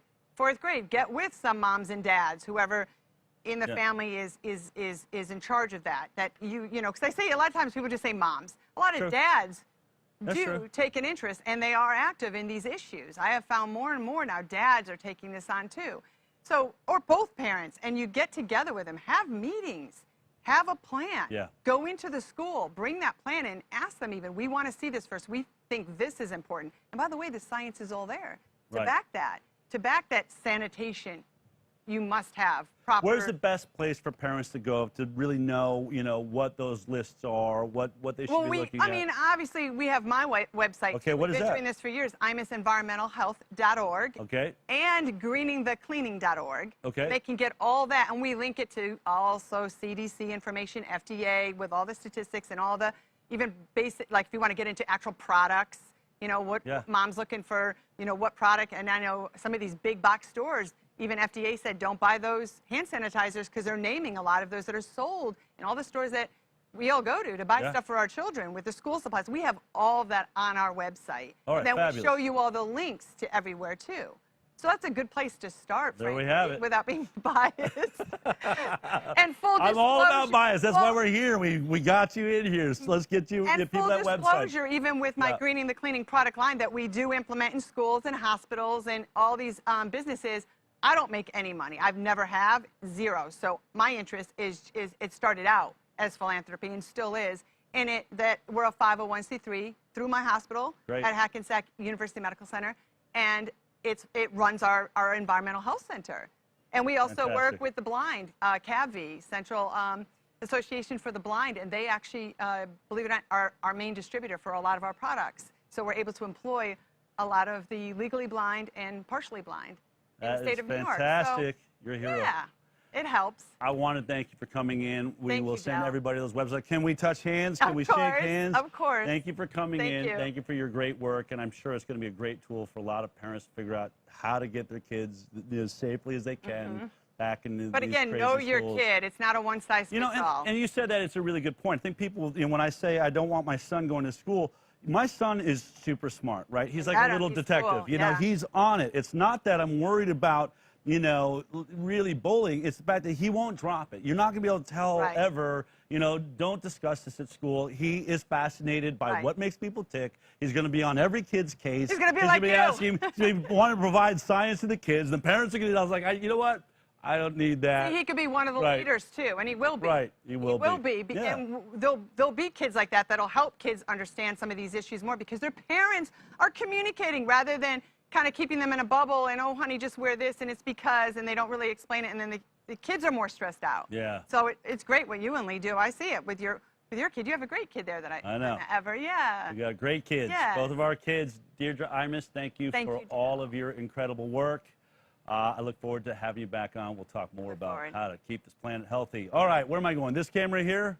Camera one, here we go. Now when you think about going back to school and all the discussions we just had, are they bombing the school with some sort of, antibiotics or anything like that? But what if you had to wear a little badge, a monitor of some sort on your skin in order to go to college or high school? Take a look at this.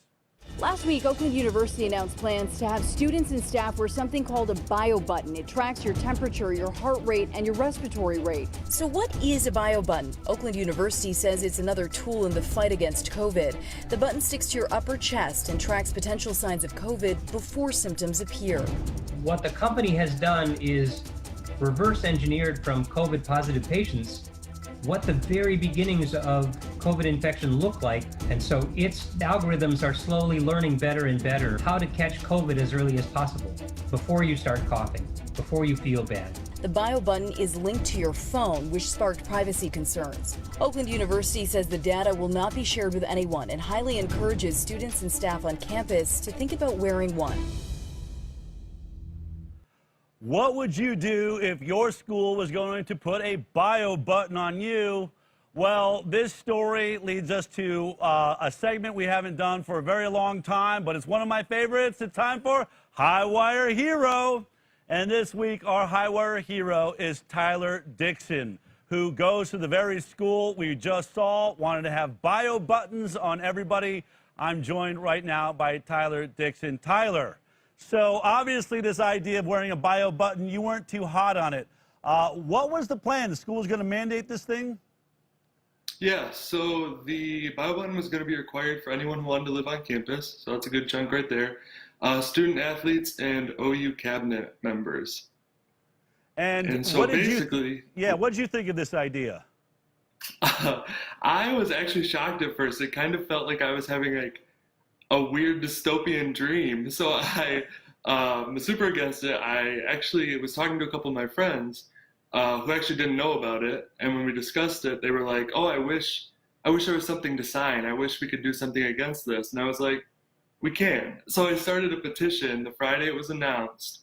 And by that Monday, the following Monday, it had been made optional for all students. And 2,500 people had signed it.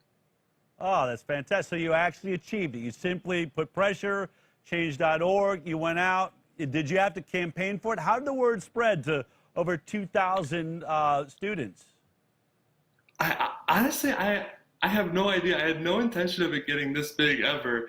I figured like our student Congress president would see it and maybe he would have a discussion with somebody and then it would work out. But people just started sharing it. I'm actually a server as well, and that Saturday after I shared it, someone was telling me about it. They were like, you go to Oakland, you know they're doing this? And I was like, oh my gosh, everybody knows about it now. So it started spreading, and which I was grateful for. It got a lot of attention to it, and hopefully it sets a precedent with stuff like that. You know, it's such a great story, and it's why we like to celebrate stories like this, Tyler, because I think we think these things seem so big, so insurmountable. You know, we were just talking to Deirdre Imus and saying, just go to your school and have a conversation. You can make changes by, you know, simple acts and efforts. By simply just putting up a change.org, talking to a couple of friends, you shifted where, you know, how draconian your school was going to be. Has anyone congratulated you on it, or are you just like the silent superhero? I've actually gotten a lot of support and praise from friends, from faculty, from people I'd never even met, reaching out to me saying, hey, I was against this. I didn't want to cause a commotion or anything, but I was grateful to once somebody else was basically the first person to step up and do it.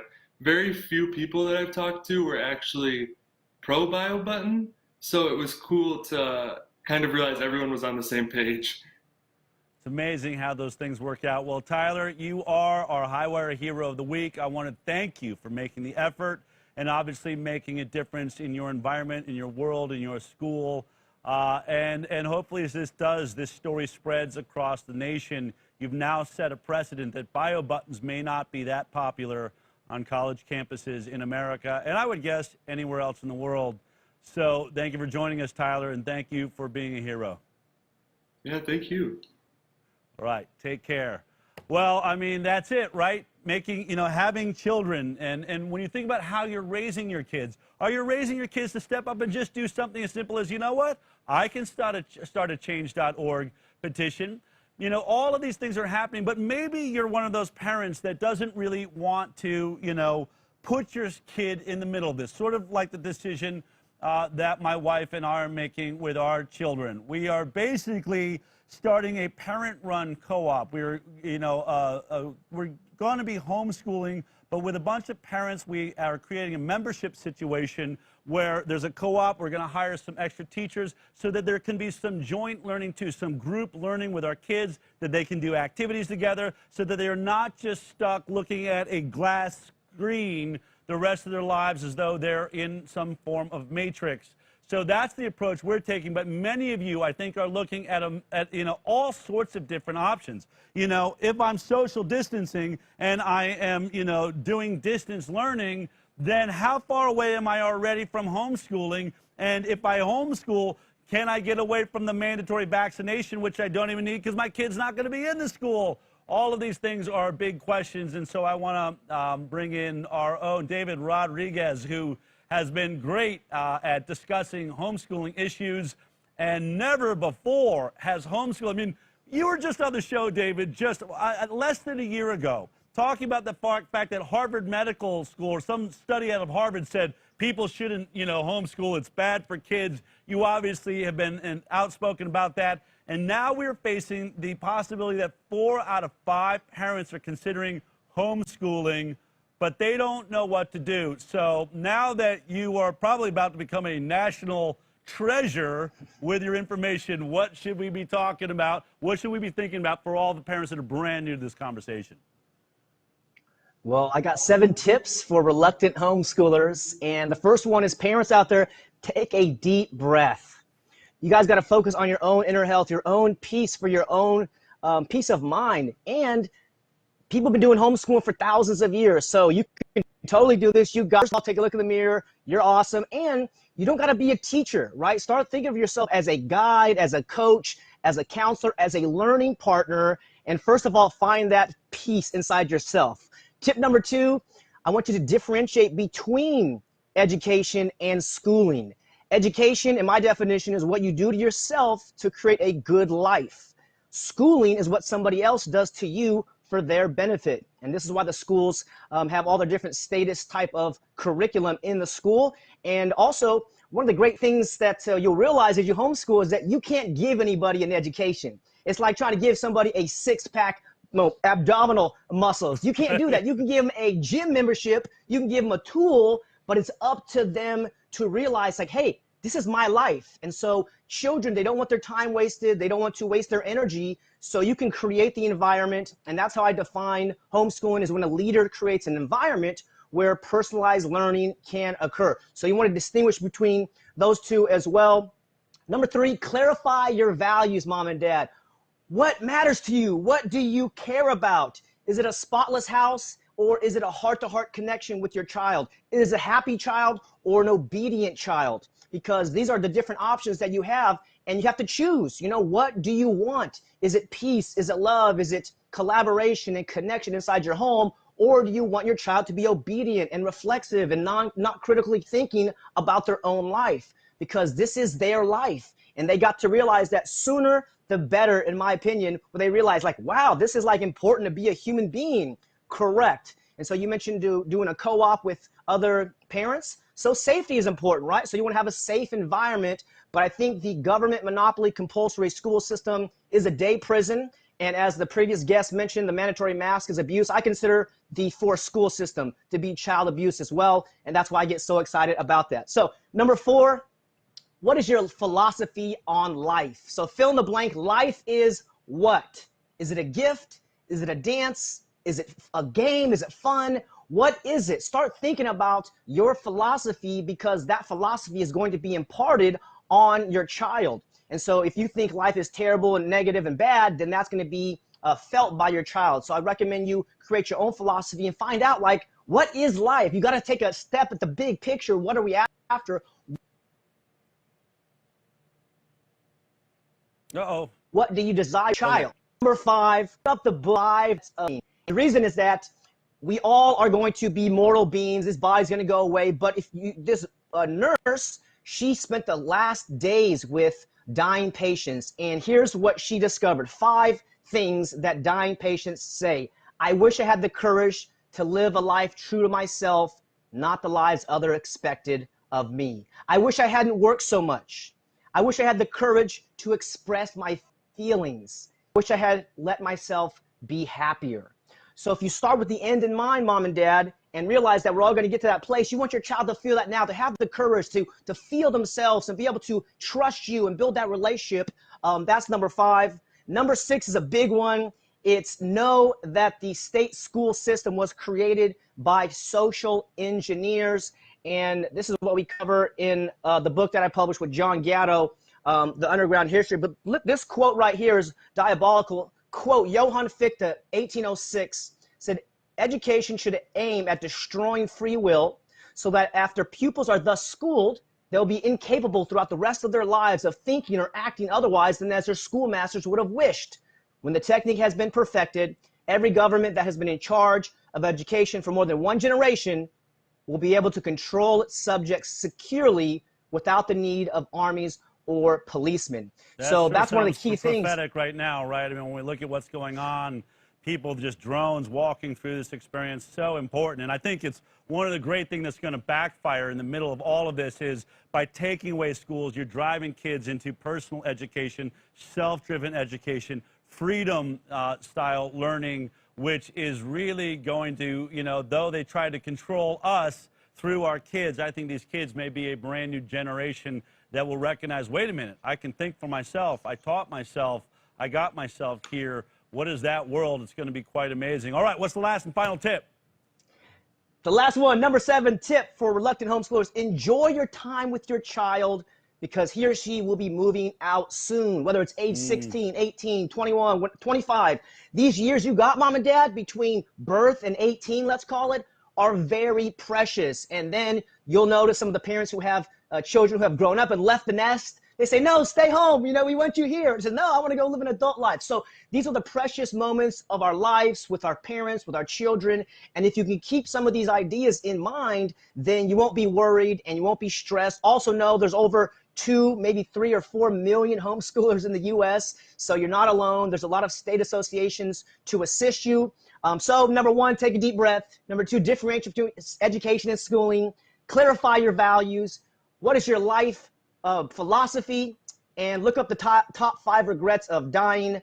Number 6, know that forced schooling was created by social engineers intentionally to create obedient individuals. And then number 7, enjoy your time with your child because it is short. So those are some of the things that we can start off with. There's also 5 phases of homeschooling we can talk about another day and on another video. Yeah. But those are some ideas. And, you know, when people get worried, I think they're terrified. I got to get a curriculum. I got to get, you know, I got to get their math. I got to do these things. You know, I've thought about the projects just around the house. If I involve my son and say, hey, let's go out and build a fence or let's tile the bathroom. All of that ends up, you know, using basically the only math I touch anyway, right? Let's talk about the math. Let's talk about how we measure interest. How are we going to do subtracting? How do I figure out what the gaps are? All of those things. I even think about when we go to the grocery store. So often we just look at, you know, what things cost. But if we actually just speak out loud, that experience involves math and it involves adding. It involves understanding diet, nutrition. So really, in many ways, you know, just very quickly, give me one hit on unschooling versus homeschooling. What is the difference? So I consider them very close. Unschooling, I consider the apex of learning, and another term, which is maybe more accurate, is called 100% self-directed learning. And so whether you do that in a homeschooling environment or a school environment, there's schools out there called democratic schools, agile learning centers, but it's all focused on directing yourself, directing the inner person that you are, and the child can do this. And so I guess the other misunderstanding about unschooling is that it's total free for all. You do what you want. However, mom and dad can create that space to allow the child to find the interest. And let's say they're interested in horses. Well, you can put these certain things around them. Maybe it's magazines, maybe it's events, maybe it's a game or something, and you can fuel their interest in that. And as you mentioned, the math part, there's math and reading and writing and all these different things. And then partly is the self-interest. We're all genius or brilliant in our own ways, I believe. And so if your child can feel that from you, that you actually believe in their potential, then no matter what they choose, they're going to have confidence. And as I like to say, love is the lesson and the world is the classroom. And so if you can demonstrate love, you can embody that for your child, they will feel that from you, and then they'll go out and live a great life, and then they'll credit you, not because all the great curriculum, not because all these great things, but because they know that mom loves them, that dad loves them, that grandma, uncle, whoever it is, that heart connection is there, and they can be fully alive and be fully human. So I do think unschooling, self-directed learning is the future, and as more parents understand it, we're gonna have an awesome world to live in. All right, David Rodriguez, thank you for taking the time. Thank you for those great tips. And for all of you out there, you can look deeper into what David's got going on. But I want to thank you for taking the time and joining us today. Awesome. Great show. Thanks, Dale. All right. Keep up the good work. Well, you know, as we enter the end of the show, one of the things we really like to do here on the High Wire, for those of you that are brand new, I want you to know if there's anything in this show that you want information on, you want to read the actual studies that Barkey was talking about, all you have to do is type in ICAN right now if you're on Facebook. Surprisingly, I guess we're still on Facebook today, but our website is up and running. It's getting better and better every week. We're trying to make it stronger. We're spending a lot of money right now on powerful streaming tools, on ways to be able to handle hundreds of thousands of people watching on the High Wire. This is our website. We also just this week, last week, we had a limited 5,000 people could be involved in the chat room. Now it's unlimited. All of you have made that possible. We put out a newsletter. Those of you that are donating, it's making a difference. Hopefully you're seeing a better experience. So no matter what happens in the world of social media, we're going to be here on thehighwire.com. If you want to help us continue this effort, we're asking for $20 for 2020, a recurring donation of $20 a month. Just go to ICanDecide.org, which is our nonprofit that makes all of this possible. Click on donate, and then you can choose to be a recurring donor to this. If you, whether it's 50 cents or $1 or $20 or $1,000 a month, treat this like a subscription. You are making the difference. You are allowing us to keep talking about guys like Dr. Scott Atlas or Dr. Jeff Barkey that are coming on. And we do know that people inside the White House are now watching this show. They're watching the truth. They're seeing the cacophony that's taking place around the world of legitimate, real scientists not driven or owned by Bill Gates or the WHO. And we're making a difference in the world. But speaking of making a difference, I really need your help. This is a huge issue that's going on in California. You can make a difference. It's happening this week. It's going to be our call to action. But first, a little backstory on a truly nuclear issue. Take a look at this. My daughter, Grace Ellen, had just turned 4 years old when we found out that she had an incredibly rare and aggressive form of childhood leukemia. And my neighbor had the same exact eye brain cancer that my son had. And I looked up the type of cancer they have. There's only 25 cases in all of America each year. And there were 2 of them, neighbors, plus my daughter. That's 3 on the same street. And I was not aware that there had been a gigantic nuclear meltdown only 5 miles from where my house is. It was the dawn of the nuclear era, and hidden in the hills above the growing San Fernando and Simi valleys, the Atomic Energy Commission oversaw the building of the Santa Susana Field Lab, 2,800 acres for testing rockets, and at the lab's Area 4, experimental nuclear reactors. 76-year-old John Pace worked behind the controls at Area 4's largest reactor. On July 13, 1959, he says something went terribly wrong. Did the reactor almost blow up that night? Yes. Pace says the accident unleashed a massive amount of radiation inside the reactor. A government press release said simply there had been a minor fuel element failure at the reactor, and there had been no release of radioactive materials to the environment. Did the government lie to the public? Yes, they did. Then, while fixing the damaged reactor, he says workers were told to open these doors day after day for weeks to release more radioactive gases into the air. And he says workers would often dispose of barrels of radioactive waste from reactors by taking them out to what were called the burn pits. Fire, smoke, if the wind was blowing to the valley, it would blow it in the valley. The site is filled with carcinogens, and they are leaking off-site. And carcinogens, by definition, cause cancer. For the systems test lab, not my numbers, but Boeing's numbers, if someone lived there, 96 out of 100 people would get cancer from the contaminants. From the environmental effects lab, every 3rd person would get a cancer. every 5th person at Happy Valley North, and every 10th person at Compound A. Matthews lost her son Bobby, a Chatsworth High track star, to glioblastoma, a rare brain cancer linked to radiation exposure. There's no expressing the loss of a son. I suspect it caused the death of my son. Hazel, who unfortunately died almost 2 years ago. So this one's from, it's one of my friends who passed away. He was diagnosed with cancer, and this one's from my diagnosis. In a button taking bread. Taking shots and it didn't hurt.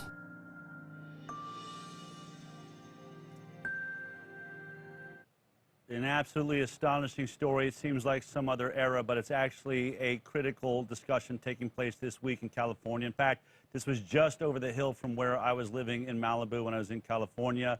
The fire, the Woolsey fire that burned down our home that that a lot of you were aware of, that fire swept through this facility, which made my family and my wife and I question, was any of the radioactivity that was up there on that site now in the air because of the burn.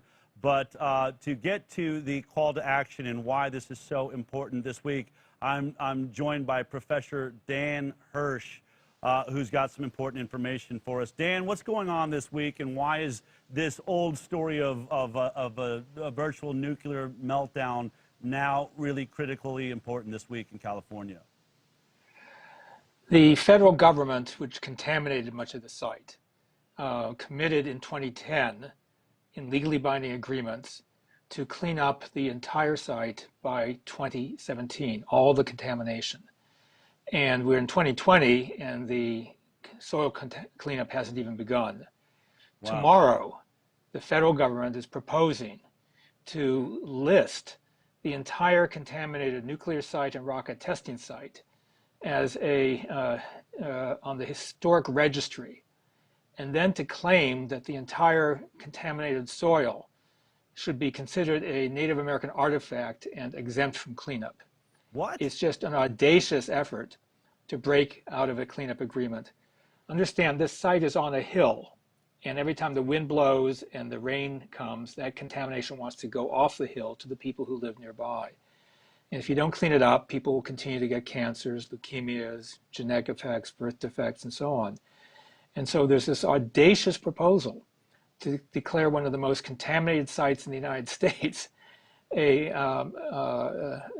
cultural district, and to be able to then exempt it from the cleanup that was promised years ago. Many people will be hurt if this is approved tomorrow. And this is where, I mean, I know that even families like the Kardashians live in the area, lots of Hollywood celebrities, and there's higher rates of these cancers in these children. But let me get this straight. So they are going to list this as some sort of a historical monument, and what it really is a giant toxic waste dump that's not being cleaned up, and somehow making it a historic monument protects it from being cleaned up. Am I getting that right? Yeah, you know, there was a man named Eric Blair who seemed to have gotten hired by the federal government many years ago. He's better known by his pen name, George Orwell. He seems to be writing this stuff. So wow. There is a legally binding cleanup agreement called an Administrative Order on Consent. And it has a sensible exemption in it for Native American artifacts that are officially recognized as cultural resources. And that's to protect a cave painting, an arrowhead, a grinding stone.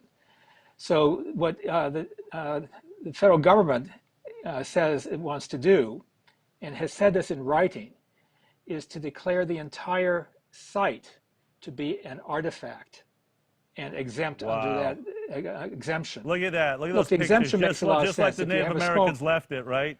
That's yeah, the Native Americans did not leave plutonium, strontium, cesium, perchlorate, dioxins, PCBs there. This was the federal government and Boeing company that operated the site and its predecessors. And look, I understand how they work. It'll cost several $100 million to clean up the mess that they made. But if you don't clean it up, you're shifting that cost to the people who live nearby, whose kids end up getting cancer, like Hazel and the Grace, the two children that you saw in the lead up to this. Wow. So, Right, so it has to do with fundamental ethics. What can we do about it? Like, so we have an audience now of millions around the world, a huge audience in California. You know, a lot of times we feel helpless in these situations, but there's actually a call to action. What is it? What can our people do right now when this show is over? I would have them go onto Governor Newsom's website, which is gov.ca.gov, gov.ca.gov. And there's a place where you can comment. And you should put in a comment demanding that he stop this, that he make sure that this meltdown site, it's called the Santa Susana Field Laboratory, Santa Susana Field Laboratory, that it be fully cleaned up as promised. And no monkey business about trying to declare it some kind of a historic site based on Native American interests. Those Native American interests were destroyed by all this contamination, and the proposed cleanup was to restore it. But they're now trying to stop the restoration and put people at risk. So and they're tell voting Governor on this Newsom, tomorrow, right? Is this happening tomorrow? they're voting on it tomorrow. So get those right now. comments in today, gov.ca.gov, to force the cleanup of the Santa Susana facility and not approve this unbelievable breakout of the cleanup agreements. Wonderful. We're on it.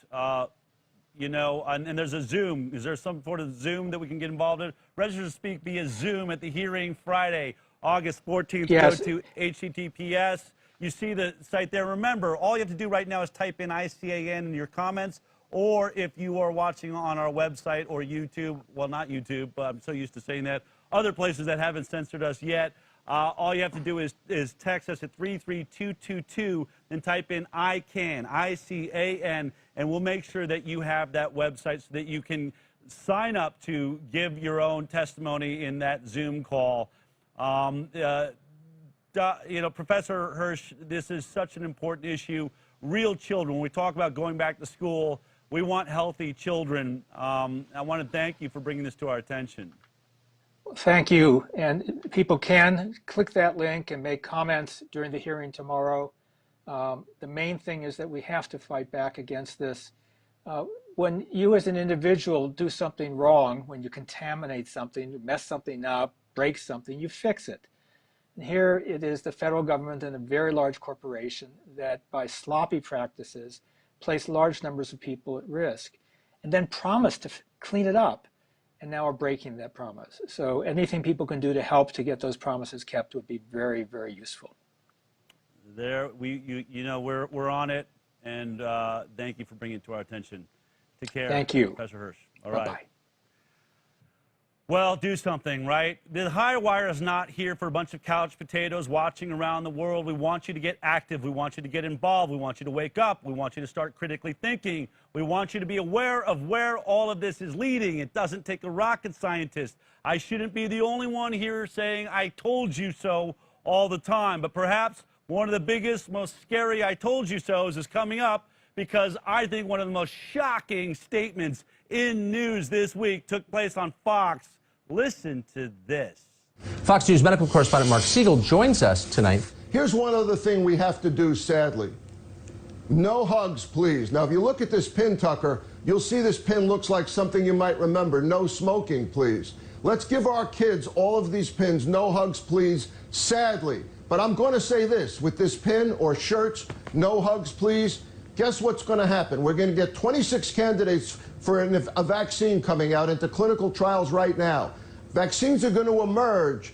We're going to beat this thing, and then this goes in the garbage, and we're all going to hug each other. In the meantime, Tucker, let's show our kids courage. They're looking to parents for leadership. Leadership says, open the schools wherever we can, Tucker.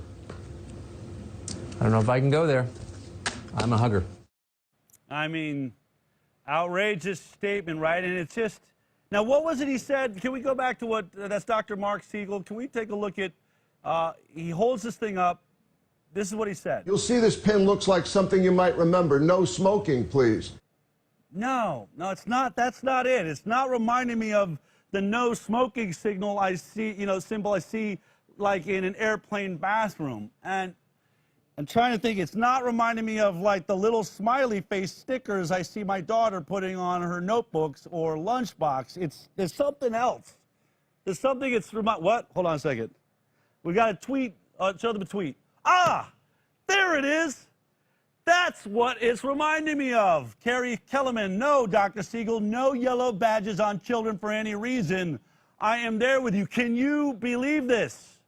Can you believe that this is what is being stated on Fox? And he's saying, we wear these little yellow badges on all of our children until there's a vaccine. And then once someone gets a vaccine, then, you know, we can take it off of them. So let me get this straight. Are we going to have, you know, little yellow badges on the group of kids on this side of the room and then the non-badges over here? Or perhaps different rooms for those with badges on? Or maybe do we have, I got a great idea, different bathrooms for those kids that are wearing the little yellow badge versus those that are not? You know, when you think about these crazy things, you wonder, did anyone see this coming? In fact, I got in a lot of trouble for saying this is how crazy this all looked when we were seeing the Hasidic Jewish community in Rockland County, New York last year being quarantined so they couldn't go to Passover. Here's what I got in trouble for saying. For those Hasidic Jews living in Rockland County that for the first time in a very long time have been curfewed, that are being locked into their houses, that cannot go into schools and cannot go into restaurants, I say to you, how are we going to know if you're not vaccinated? How are we going to arrest you? Maybe we'll do it the same way we did the last time. I guess I should have just made the badge rounding yellow and then I wouldn't have gotten in trouble. You see, this is the thinking that is taking place. This is how doctors that are running the world are thinking, and it's not stopping there. If you think, well, it's only a yellow badge, Dell, you're making a big deal out of it. I doubt many of you are saying that. But what if we have camps? Are we going to have some form of internment camps like we're now reading about in New Zealand to limit returning citizens as quarantine facilities fill up? Apparently, now, if you are, you know, fly into New Zealand, and Dr. Rashid Buttar, who's been on this show, was warning me about this a couple of weeks ago. He said, Del, did you know that if you land in an airport and you test positive, you go to a camp now? They don't ask you to self-quarantine at home. You're in a camp where they actually give you, like, the amount of sunshine and time you can spend outside in some sort of a caged space. This is all really happening. And remember, we're talking about what for more than 99% of us is really just a common cold. So when we think about yellow badges and when we think about camps to hold on to people that have tested positive for a cold, I think I would agree with Tucker Carlson on this. I don't know if I can go there. I'm a hugger. I don't know if I can go there either. These are incredible times. We're trying to send our children back to school, and the argument is, well, I mean, you're putting everybody at risk. Thank God we've got Dr. Scott Atlas in there to bring some sense. But the whole idea that, you know, every life matters. Well, how about the discussion, what is a life? Is a life being locked in our basements and our children in dark, never touching each other, never ever playing tag or ring around the rosy, or perhaps just football? Sitting in a basement, staring at a glass screen, talking to your friend who's at their house, stuck in their basement. Is that life? Does that life matter? How about the life taking my children to the park to play? How about a life of my children knowing each other, what it's like to whisper and tell secrets and to giggle and laugh? What about the life of camping with my children, or skiing with my children, or going to a beach and swimming in the ocean with my children, touching hands, holding, loving, caring? Doesn't that life, the actual living part of life, matter to us? Certainly it must. Certainly we care enough. And thank God these things are starting to matter in the capital of the United States of America. We are making a difference. We now have voices all over the world, and a great voice that has just stepped into the White House in Dr. Scott Atlas. Please reach out to @RealDonaldTrump. Please reach out to your senators, congressmen, and everyone in D.C. that represents you and say thank you to Dr. Scott Atlas, who we know mainstream media is going to attack mercilessly. because they want us in yellow badges, because they want us in our basements waiting for a vaccine that shows no sign of being anything that can stop this insanity. They want camps. They want control. Lucky for us, we have us, the enlightened, brilliant, free citizens of the United States of America that will not stop no matter how much we're censored by YouTube, by Twitter, by Facebook. We don't care. And by the way, switch over to Parler if you want to hear my point of view, since Twitter's had me in jail for 3 weeks. All of this is making a difference. You're making a difference. We, the Informed Consent Action Network, the nonprofit that you are a part of, is changing the world. We're changing the White House. And we are absolutely #winning. And I'll see you and talk about more of that next week on The High Wire.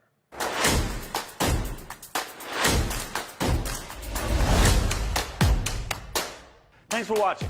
And thank you for being a High Wire insider. Be sure to share this show with your friends on Facebook, YouTube, Periscope, and Instagram.